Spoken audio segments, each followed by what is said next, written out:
오늘 말씀의 제목은 선물보다 주님을 구하십시오입니다. 젠버스 목사님은 말씀하십니다. 당신은 당신에게 위대한 일들이 발생하시기를 바랍니까?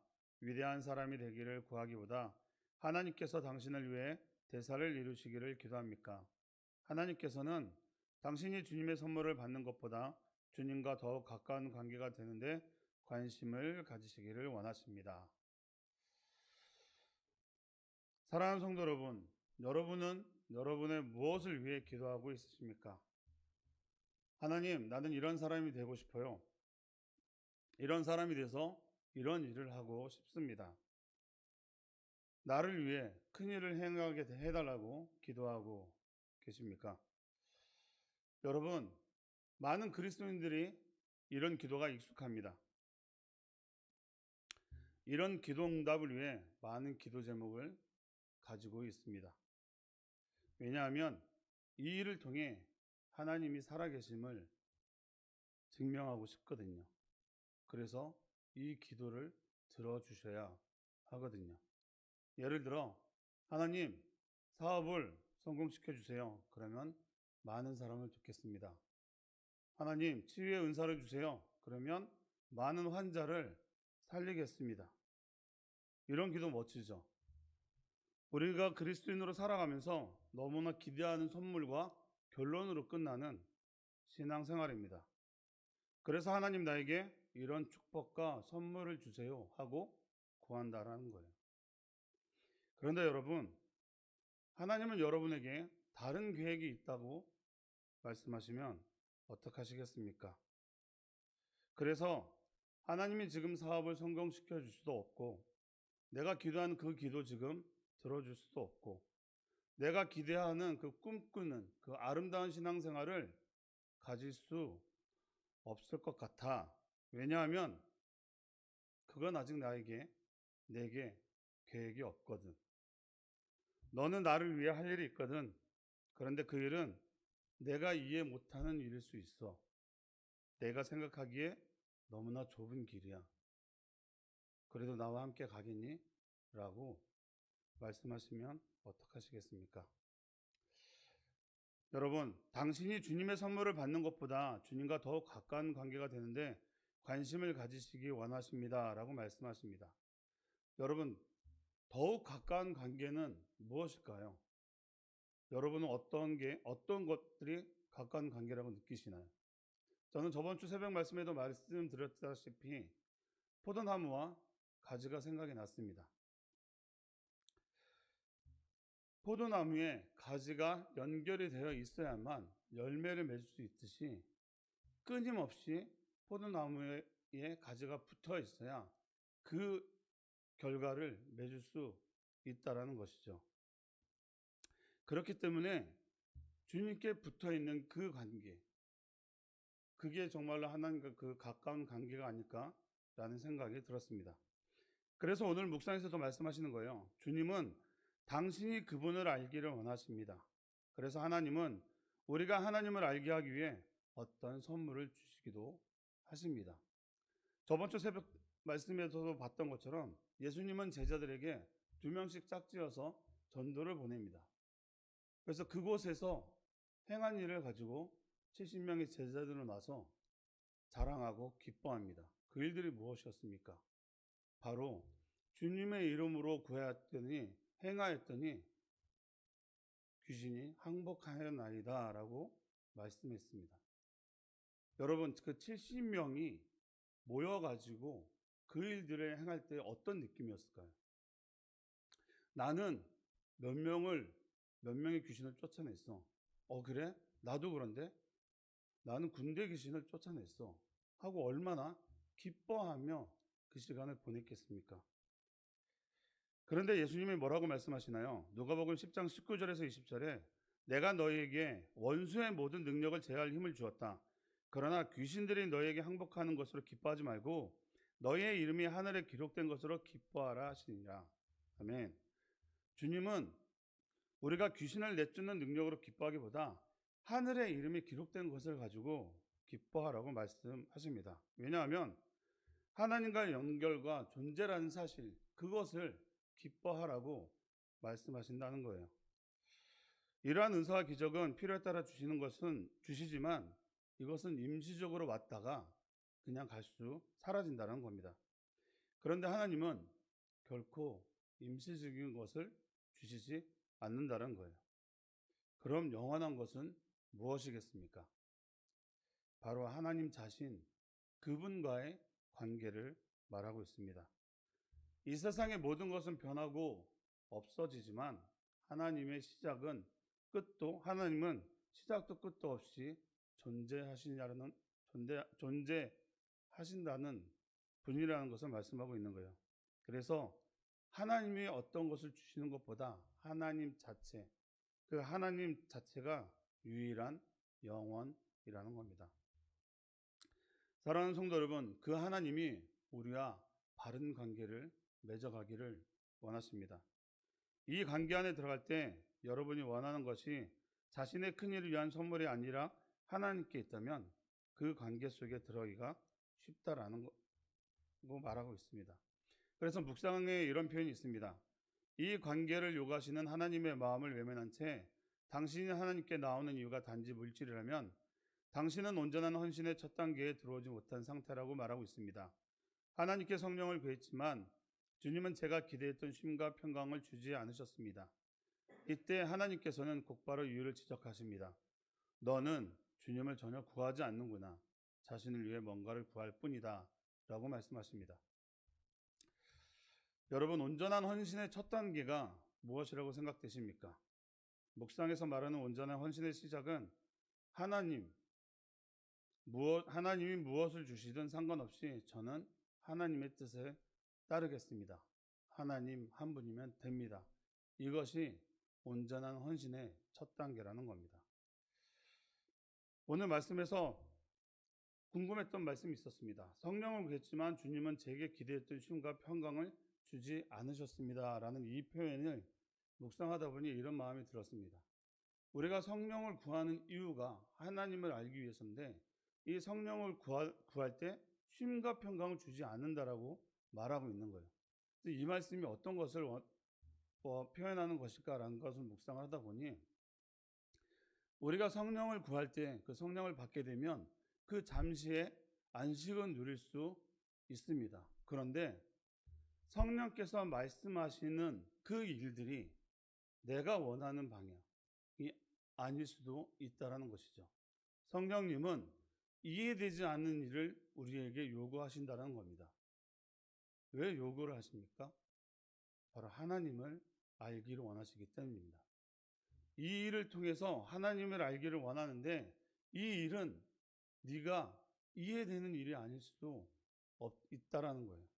그래서 우리가 성령을 구한다는 것은 그 성령을 통해서 어떠한 쉼과 평안을 얻을 수 없을 수도 있다라는 얘기를 하고 있다는 겁니다.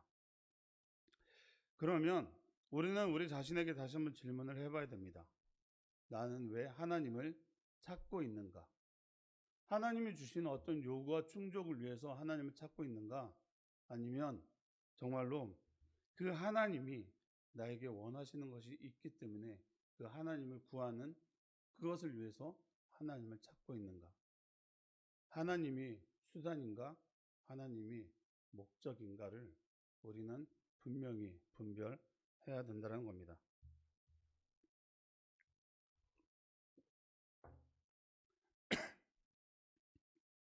챔버스 목사님은 마태복음 6장 8절을 인용하시면서 이렇게 말씀하십니다. 구하기 전에 너희가 있어야 할 것은 하나님 너희 아버지께서 아시느니라. 그러면 왜 구합니까? 주님을 알기 위함입니다. 라고 말씀하세요. 우리가 신앙생활을 하면서 궁금한 것 중에 하나가 바로 이 두 말씀입니다. 마태복음 7장 7절에서는 죄송합니다. 구하라 그리하면 너에게 주실 것이오 라고 분명히 구하라고 하시는데 마태복음 6장 8절은 구하기 전에 하나님은 다 아신다라고 말씀합니다. 여러분, 이 구하라와 이미 아신다고 하시는 말씀은 서로 충돌하는 것처럼 보이지만 한 방향을 말씀하고 있습니다. 마태복음 7장 7절의 구하라는 행동하라는 것이죠. 그럼 어디서 무엇을 구해야 하느냐? 하나님 관계 안에서 하나님을 구해야 합니다. 그리고 마태복음 6장 8절에 구하기 전에 아신다라는 말씀은 하나님은 우리의 필요를 알고 계신다라는 거예요. 두 말씀이 어디를 향하고 있냐면 바로 관계 형성을 향하고 있습니다. 하나님은 우리가 무엇이 필요한지 몰라서 묻는 것이 아니라 우리는 하나님 없이 살지 못하는 존재임을 알게 하시기 위해 구하라라고 말씀하고 있는 것이죠. 우리가 신앙의 초기 단계에서는 그래서 주세요라는 신앙을 갖게 되지만 시간이 흐를수록 점점 더 하나님을 알기를 원합니다 라는 그 신앙의 단계로 변하고 있다라는 겁니다. 이 말씀에 동의가 되신다면 여러분은 하나님과의 관계 형성에 그 헌신의 첫 번째 그 단계에 들어가고 있다라는 거예요. 그럼에도 아직도 하나님이 목적이 아닌 수단으로 생각하고 있다면 그 기도는 하나님이 응답하시지 않는다라는 겁니다. 그 이유를 이렇게 말씀하십니다. 당신이 주님을 향한 완전히 항복되지 않았기 때문입니다.